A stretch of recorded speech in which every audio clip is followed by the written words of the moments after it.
Hello, everybody, and welcome back to Wicked. How are you doing today? If you saw my last video, I was apologizing because the next few videos are going to be extremely short because of just the lack of information, whether it, like I said, was the police work or just when the case happened. We don't really have a whole lot of information, and that is the same with this case. And with this case in particular, I was only able to find one confirmed photo of Loretta. So I apologize, but I still want to talk about Loretta's case.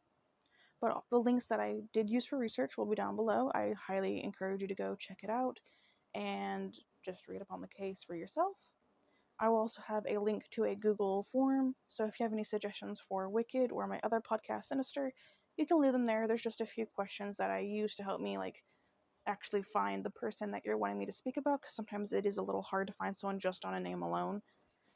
And there is a link to Sinister, my podcast here on YouTube that I started a couple years ago that focuses on child cases, minority cases, that kind of thing. So feel free to go and subscribe if you would like to. But with all that being said, let's go ahead and get in this case. So, like I said, there are a few articles on this case and few photos. But what we do know is that Loretta Vann was a 22-year-old mother-to-be when her life was taken from her in 1987. She grew up as the youngest of 7 children in her family, and they grew up in the area of Tampa, Florida. According to her sister, she had a lot of friends and quality relationships with those she cared about. She was pregnant at the time of her death. At the time of her death, she was nearing the end of her sentence probation for a February 1983 charge of, quote, uttering a forged instrument, or that is basically known as passing a forged check. So her life overall seemed to have been headed in a better direction now. As she was looking forward to the birth of her child, she was looking forward to becoming a mother and having that new next journey. Loretta was last seen on the evening of February 8th, 1987, by her sister Janice. Janice says that the two of them ran into each other on 22nd Street in Tampa. Loretta told her that she was headed home, which was only a couple blocks away. In some reports, Janice adds that Loretta was surrounded by a group of friends at this time. The next morning, her partially nude body was discovered in the garage of a home, lying next to an old Chevrolet pickup truck a half-mile away from where she was last seen. Some reports said she had bruises covering her face. Residents of the 15-person home found her at 7:19 a.m. and flagged a passing Tampa patrol car to tell them about the body. Police reportedly showed the crowd that had formed in the area an image of Loretta to see if anyone was able to identify her. That attempt failed, and she was eventually identified by her fingerprints. That's all I have. I could find nothing on her cause of death, the investigation itself, no leads, and it kind of seemed like the case has literally made no progress in the 35 years since. It's just kind of like they did that one thing. Let's show some photos.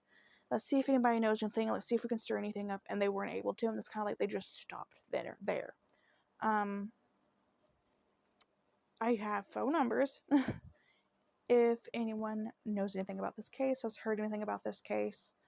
And I say that because I can see on my YouTube statistics that I do have an audience that is more of an older audience, so maybe parents or have had parents that are around this time. If you do have any information, the Tampa Crime Stoppers phone number is 800-873-8477. Again, Tampa Crime Stoppers is 800-873-8477. The Tampa PD's phone number is 813-276-3564. Again, the Tampa PD phone number is 813-276-3564. I just want to say that I think it's wild that she saw her sister. They had this conversation. She either was or was not with friends. I could find no article saying that Janice was saying that she was with friends, but I saw an article saying that Janice said this. So it's not like Janice didn't interview for a newspaper or something.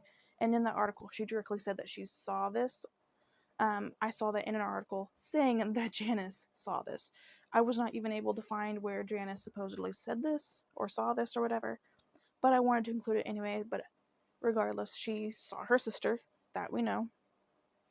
And how far away was it again? I think a couple blocks? No, a half mile away from where she was last seen. She is found in the garage of this home, a 15-person home, I might add, and she's dead and supposedly has bruises covering her face. I want to know how she made it only a half mile that we know of, and nobody in this 15-person home saw anything before 7:19 a.m. Nobody heard anything. Nobody went out to the garage once and saw anything. Not one single person in this 15-person household noticed anything until 7:19 a.m. I think that is a little suspicious.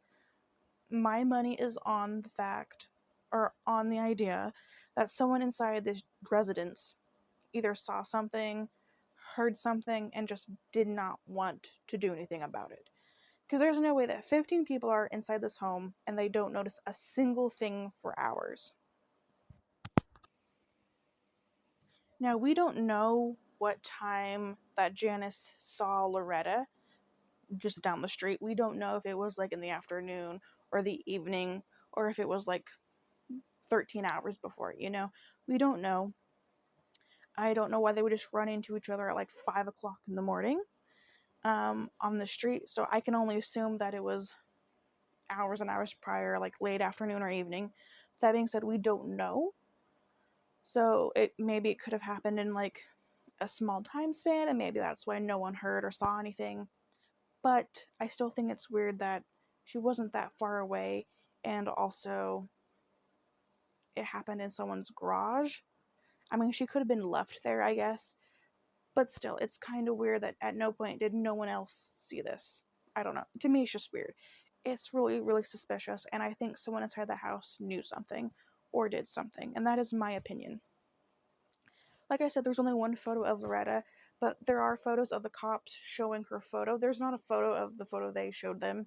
It's the photo of the cops showing the crowd around her photo. I don't know what photo they would have showed them. I can only assume it was that of her body, which seems a little disturbing.